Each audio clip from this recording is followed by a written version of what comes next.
Yilning 1-15 avgust kunlari Nurafshon shahrida joylashgan Nurafshon Arena sport majmuasida Toshkent viloyatidagi boshqarma, korxona va tashkilot apparat xodimlari o'rtasida sportning mini futbol turi bo'yicha viloyat hokimi kubogi musobaqasi o'tkaziladi. Unda Nurafshon TV telekanali ham ishtirok etadi. Musobaqa startidan oldin qur'a tashlash marosimi bo'lib o'tdi. Hozir shu haqda.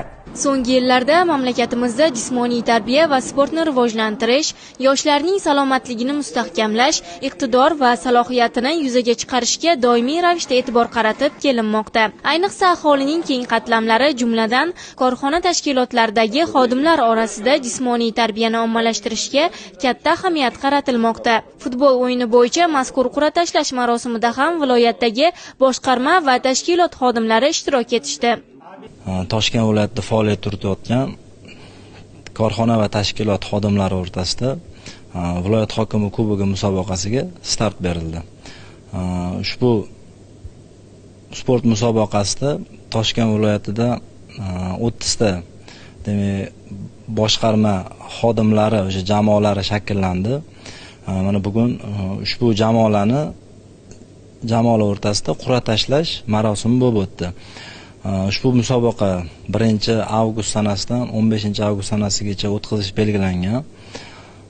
Ushbu sport musobaqasida g'olib va sovrindorlar Toshkent viloyat hokimini va yoshlar siyosati va sport bosh boshqarmasini maxsus demak qimmatbaho sovg'alari bilan taqdirlanish ko'zda tutilgan.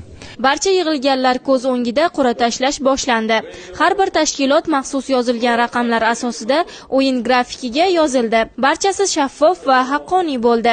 Keyingi bosqichlarda esa o'yinga start beriladi. Mini futbol bo'yicha Toshkent viloyat hokim kubogida qur'a tashlash marosimida ishtirok etdik. Qur'a tashlash marosimi shaffof tarzda bo'lib o'tdi. Bizga raqib sifatida Toshkent viloyati qishloq xo'jalik boshqarmasi jamoasi tushdi. Xudo xolisa boshqarmamiz bilan birgalikda musobaqalarda ishtirok etib, faxrli o'rinlarni qo'lga kiritishga albatta harakat qilamiz. Bundan tashqari, Yoshlar ishlari agentligi jamoasi nafaqat mini futbol, sportning mini futbol turi bo'yicha har hafta kunlariga bo'lingan holda sport turlari bo'yicha musobaqalar, ko'ngilochar tanlovlar o'tkazib kelinmoqda. Sport o'yinlari musobaqasini o'tkazishdan asosiy maqsad jismoniy tarbiya va sportni ommalashtirish, sog'lom turmush tarzini targ'ib qilish, ularning jismoniy holatini yaxshilash, bo'sh vaqtlarni mazmunli tashkil etishdan iborat ekanligi mas'ullar tomonidan ta'kidlab o'tildi.